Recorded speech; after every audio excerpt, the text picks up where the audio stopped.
Da Zhan Hong Tu. I'm Sam Arano, and this is the recap video for my videos on the Battle of Cable Street, the Spanish Civil War, the Night of Broken Glass, and Jews under Stalin Part 1, in which I talk about things I left out of the videos, correct mistakes that I made in the videos, and answer questions from Gaon and Navi level patrons on Patreon. Before diving in, a little housekeeping is in order. There will no longer be an annual viewer survey. The original intent of the survey was to gauge the feasibility of a live tour, but this fandom is too small and too widely dispersed to pull one off. I don't know what I would do on a live tour anyway. Over the years, managing the survey and the survey results became more and more laborious, and that's time I think would be better spent working on the proper videos. I know some people will be curious about the profile of the viewership, but that's life. Last year's results weren't meaningfully different from the year before, but maybe a few years from now, I'll revisit the survey idea and do a new one. Maybe if I get 100,000 subscribers. But for now, as something of a trade-off, I've started a monthly newsletter on my Patreon. Loath as I am to get too personal on this channel, there's certainly value in demonstrating that there's more to my life than just this job. So if you go on my Patreon, you'll find me talking about movies I've seen, books I've read, what I'm up to in general. Nothing compromising, but I thought it would be a good incentive to join that wasn't just early access to videos. So check that out if you're interested and if you can afford it. I'll have more to say about the future of the channel at the end of this video, so stay tuned for that. But as I was saying, minor correction, The Private Life of Henry VIII won the Oscar for Best Actor, not Best Picture.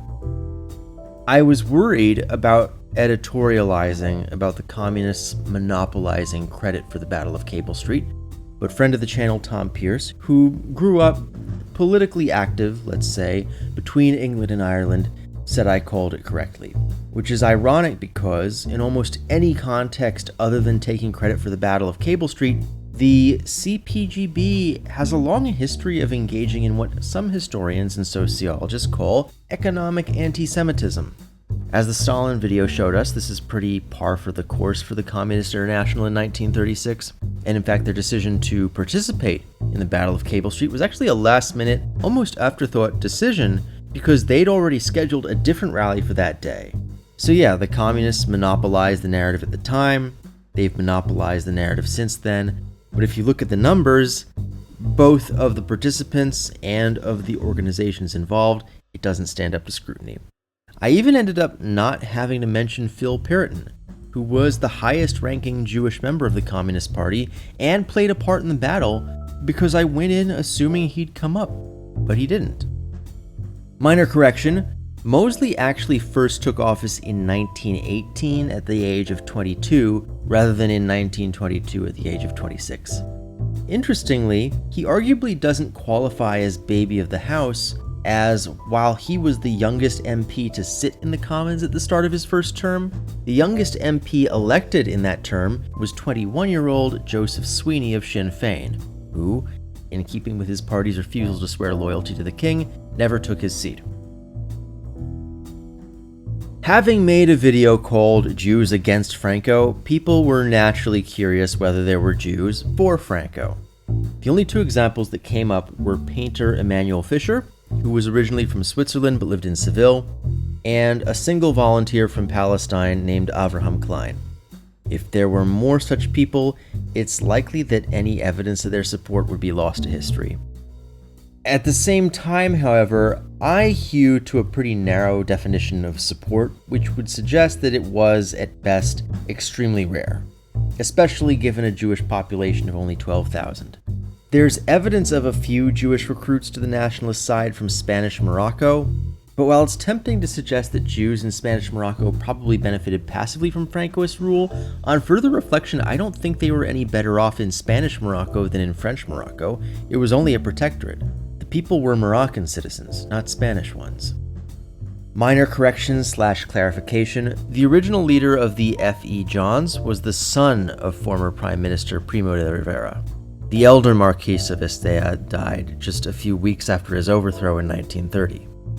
Another minor correction, When Kléber was promoted to lead the 45th Division, one of its battalions was named after him, not the entire division. A lot of people in the comments took issue with my direct association of Franco with the FE-JONS on the grounds that he wasn't the party leader and didn't officially join until around the war's end. And while this is true, I'm going to push back for two reasons. First, while Franco wasn't initially part of the movement, it was actually fairly common for fascist movements in the 1930s to recruit a more established strongman, usually from the military, to rule as part of their movement even when he didn't come out of that movement. It can even hilariously backfire, like with Smedley Butler in the US. And to that point, Franco wasn't their first choice. That was José Sanjurjo, who died in a plane crash in the midst of launching the coup that began the Civil War. The second issue I take is that, while technically true, the emphasis on this fact is usually an attempt to excuse Franco, as if he didn't play any role in his own dictatorship. Franco obviously didn't go down in flames like Hitler or Mussolini, it just became more and more frail and decrepit as he did. And because of that, while veneration of Franco isn't mainstream, in fact it's officially taboo, it's still normalized in a way that isn't typical of other fascist dictators. Except for Horthy, but the Horthy cult is actively encouraged by the government, which isn't quite the same. Gaon-level patron That Guy Named Seth asks, how do you think Carlo Rosselli coped with the pain and anguish of exile compared to other Italian Jews and Italian exiles? How literal do you want me to be? As it happens, the biography of Rosselli that I used is called Carlo Rosselli, Socialist Heretic and Anti-Fascist Exile, so it's got exile right there in the name. And a quick word search shows that the word exile is on 85 different pages, so thankfully the book explores this quite a lot. Well, it explores one of those exiles. Much as I said, and it's true, that Rosselli's Jewishness influenced his ideology, for most Jews in diaspora, the concept of exile from Judea is purely theoretical. It's not something most people actively feel, unless they're taught to do so in some kind of religious or political milieu. And this was certainly the case in Italy, where not only did Jews play an integral role in the creation of the state, both as participants and as a case study in the cause of unification, but whose Jewish history stretches further back than anywhere else in Europe. Maybe Greece goes back further, but the Romaniotes were a pretty small community by the 20th century. As for Rosselli's exile from Italy, that was something he felt very intensely, but he also very much took it in stride. I mean, think about it. He was living in France and fighting in Spain, both Latin countries, very close by, and ultimately his exile was a conscious choice. It may not have been his ideal circumstances, his family life was very difficult, and he fully expected to be murdered in exile, but that was a price he was willing to pay if it meant furthering the cause of a free Italy. And in that process, he created a really strong community of like-minded people under governments that supported their goals. So if there's a best kind of political exile, this is probably it. And though their politics were very different, I think we can see a lot of the same factors at work a few years later with Charles de Gaulle. First, some stuff regarding the 1936 Olympics that some folks wanted me to mention. In addition to Spain and the Soviet Union, Team Palestine, which was mostly Jewish, also boycotted the games. Among the Jewish players who didn't boycott were Sam Bolter and Irving Moretsky, who played for the US and Canadian basketball teams respectively. The US won gold and Canada won silver, so they both medaled. As well as Marty Glickman and Sam Stoller, who were on the track and field team and intended to participate in the relay race, but were very mysteriously benched right before and replaced by Jesse Owens and Ralph Metcalfe. Interestingly, Stoller and Owens were friends together in high school and later rivals for Michigan and Ohio State, and Owens actually stuck up for them, saying to the coaches, you'd be crazy not to put them in. But not only did the coaches refuse, they wouldn't tell anyone why.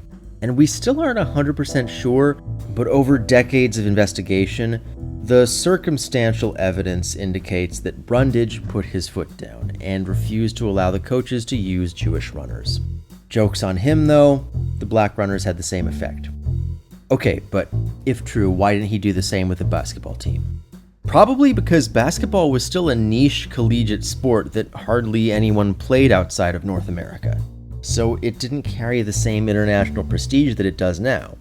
Like, we love when the Olympics has our sport, and I have tickets to see Olympic baseball in 2028. But the main draw is the stuff we wouldn't otherwise watch, right? I think the same principle applies here. Here's something that was brought up to me and was definitely interesting, but didn't really fit anywhere in the script, and wasn't important enough to take a big detour, and that's the Bernheim Petition. So back in 1919, with the Treaty of Versailles, some parts of Germany were ceded to neighboring countries, but some were designated to hold plebiscites where people could vote on which country they would be part of. And in some cases they went one way or the other, but in other cases they were partitioned. One of the latter was Upper Silesia, with a small section allocated to Czechoslovakia and the rest left to a plebiscite, resulting in partition between Germany and Poland. Having done that, Germany and Poland negotiated the Geneva Convention of 1922, which, among other things, guaranteed minority rights. Flash forward to the laws of 1933, resulting in the firing of a Jewish sales manager named Franz Bernheim. He sues in the League of Nations, they rule in his favor, and most of Nazi Germany's anti-Jewish laws don't apply to their sector of the former plebiscite zone. The good news here is that the League of Nations did something, and the Germans backed down. The bad news is why. The 1922 convention was set to expire in 1937, so by the time of this episode's main events, all of Germany was subject to the anti-Jewish laws. This was also an area that didn't have a very large Jewish population anyway. In this video, I noted that President Roosevelt had several Jewish allies who opposed expanding the filter to allow more Jewish refugees into the US than otherwise would, mainly out of fear that it would provoke a pro-Nazi backlash in the US. And while that's true, it's not the only reason. There was also an argument that allowing Jewish refugees in from Germany was itself a form of appeasement, an attitude that some commenters drew parallels with many Arab countries' denial of naturalization for Palestinian refugees. There are differences between the two. The US wouldn't have denied citizenship to Jewish refugees, as demonstrated by the fact that they didn't, but in both cases, the relevant critiques failed to recognize just how deep into the situation they really were. Hitler was never going to cave. By the end, he thought Germans should fight themselves into extinction, which raises the troubling fact that not only could he never be appeased, but neither could he ever be deterred, because his thought process and his desires were fundamentally at odds with the rest of the world, and that includes his allies. Defeat was the only option. Next up, some people were confused by instances in which my summaries of Nazi arguments devolved into mockery. Other people were unhappy, and not just unhappy, but offended. To this, I have two defenses. First, this debate has existed within Jewish cultural commentary since the 1930s. Mel Brooks was subject to a lot of it for Making the Producers. Both Sacha Baron Cohen and Taika Waititi have been subject to it. But well-traveled as I am, I have only ever been in Jewish spaces where, if there was an explicit take, it was pro-mockery. Not only is it fun and entertaining and cathartic, but I'd argue that demanding to take Nazis seriously is kind of doing their job for them. Authoritarians are famously thin-skinned and completely melt down when people aren't afraid of them. Some examples more literal than others, like Ceausescu. I'm not saying anyone has to engage this way. There are many ways to fight injustice, and I'm not saying everyone who does it is good at it. But mockery certainly has its place. My second defense is that I found it genuinely impossible to summarize Nazi arguments without resorting to mockery, because they're usually self-contradicting and don't make sense. And so, for me to regurgitate Hitler's mental gymnastics on screen would be a waste of time, and it would also imply that they're coherent. I'll give you an example from the video. At the same time Hitler got upset that the German people weren't amped to go to war, he was also giving speeches insisting that Germany wanted peace. And this went so far that the planned 1939 Nuremberg rally was called the Festival of Peace, if only it hadn't been canceled by the invasion of Poland, which Hitler had also planned. And you might ask, how does that work with everything I said in the video? And the answer is that it doesn't. Well, the short answer is that it doesn't. But humor me. Hitler believed that he was always right, that he could never be wrong, and that nothing was ever his fault. And after that flop of a parade after the Munich Agreement, he actually went back home and had a giant pity party, and it was weirdly similar to the one he had right before he killed himself. But he also changed his mind constantly, so he had to convince himself that whatever he was thinking at that moment was always the plan. And not only that, but the people under him, like Goebbels and Rosenberg, had to internalize that themselves in order to try to spin it into a coherent philosophy. And if you read Goebbels' diaries, he does convince himself. He will lie to himself all the time with complete conviction, and it's all on the record. It's something to behold. But to zoom out, at this point in 1938, Hitler is making the argument that the German race, whether in Germany or Austria or anywhere in the world, are inherently violent and warlike, and that their only reason to exist is to fight and die forever. That's the dream, and it's what he expects everyone to want and be proud of. But he also needs to believe that he's the victim, and that by extension the German people are victims, and that he's always David facing Goliath. So he makes a big show about wanting peace because then in his mind the war is never his fault, even though it's what he wants and it'll only happen because of him. You see what I have to deal with? This is the emotional vomit of an impotent, mediocre, malignant narcissist at the head of a great power. If you insist on being a joke, what else can I do? To that point, I haven't talked very much about Julius Streicher, but if Nazi depravity is a topic that interests you, he is well worth researching. Streicher was the Gauleiter, that is the military governor, of the region of Franconia, which was allegedly the most anti-Semitic region of Germany. I don't actually think that's true, but if someone can at least explain why people thought that, I'd be open to hearing it. Anyway, Streicher was a member of the Nazi Party, and he produced a ton of propaganda in support of the Nazis, but he wasn't doing that as part of the party. Like, nobody ever told him to publish Der Stürmer or those children's books, and in some cases Goebbels actually got angry with him for publishing stuff that was nominally in line with them, but just too off-brand. For example, a very frequent recurring story in Der Stürmer wasn't actually news, but cautionary tales, quote-unquote, about pure, blonde German girls being deflowered by wicked, swart, well-endowed Jewish men so their fathers would have to honor kill them. This was because Streicher believed in an anti-genetic theory of heredity called telegony, which argued that women retain the semen of all the men they have sex with for the rest of their lives, and thus any children they have with a future husband will never be 100% his. This idea peaked before Mendelian genetics went mainstream, like the 1880s, and also had a belated vogue in the Soviet Union. But for Streicher, it was very much a way to justify the Holocaust, while also being able to write his own personal race play fantasies and have it taken seriously. At least, that's really what it seems like. Make of that what you will, but once I learned that, I couldn't possibly keep it to myself.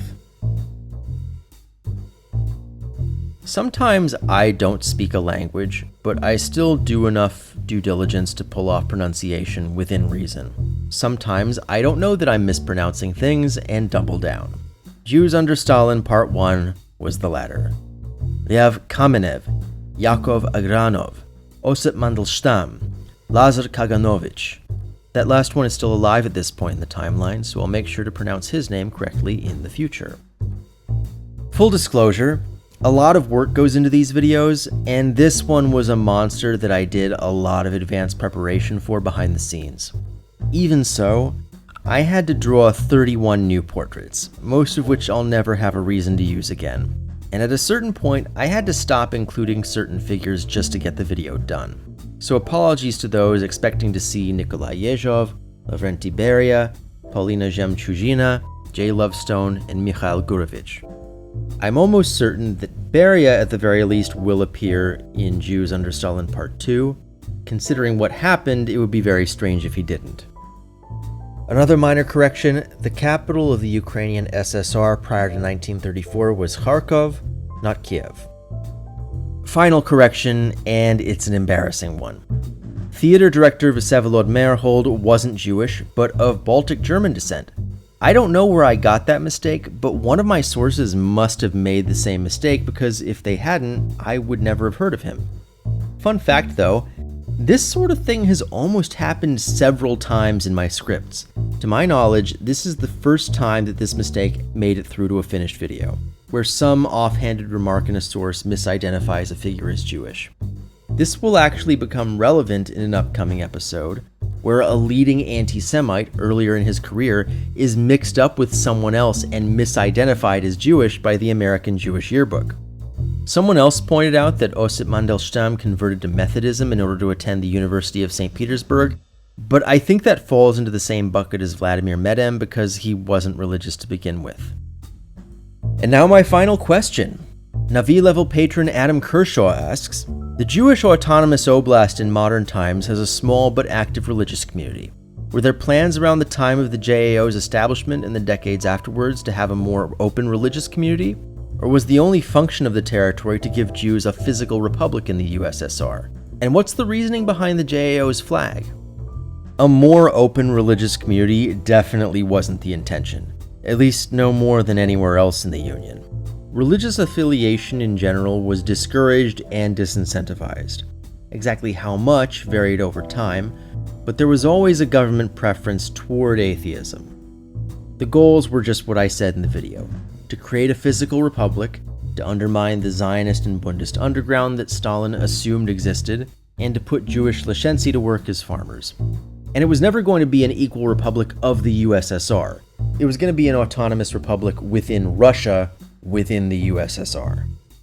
As for the flag, I hate to tell you this, but the Jewish Autonomous Oblast didn't have a flag until 1996, so that has nothing to do with the Stalin era at all, or even the Soviet Union. The 7 stripes of the rainbow are meant to represent the 7 branches of the menorah, but I think anything more explicit like a menorah was avoided to, avoid international confusion with Israel. Okay, normally I wouldn't be explicit about this, but there's been a change of plans. After this, I was going to release the 5 final videos on the 1930s, but after some reflection and discussion, I've decided to add a 6th, and these will make up 2 blocks of 3 episodes each. And to be clear, each will be about a different country. One of those countries I wasn't planning to cover, but I wasn't 100% about it, and eventually I was convinced. As for the schedule, the videos will take as long as they need to get done. I spent years forcing deadlines on myself, and it only succeeded in lower quality videos and no social life. I'm still basically as poor as I was 2 or 3 years ago, but I think I'm in a position now where I can take more time for my own good and for the benefit of my work as well. I can only hope that those of you listening will understand, but based on the community that's formed around this channel, I think you will, and I just want to say thanks for making that possible. Special thanks to my patrons, including Mir Akbar Ali, Jeremy Biskin, Boris Cherny, Dr. Chike, Andrew Ettinger, FC, Jay Fleischman, Osha Gordon, Bob Huddy, Raphael Kellerman, Adam Kershaw, Sol Cohn, Milk and Honey, and Jeffrey Schweitzer.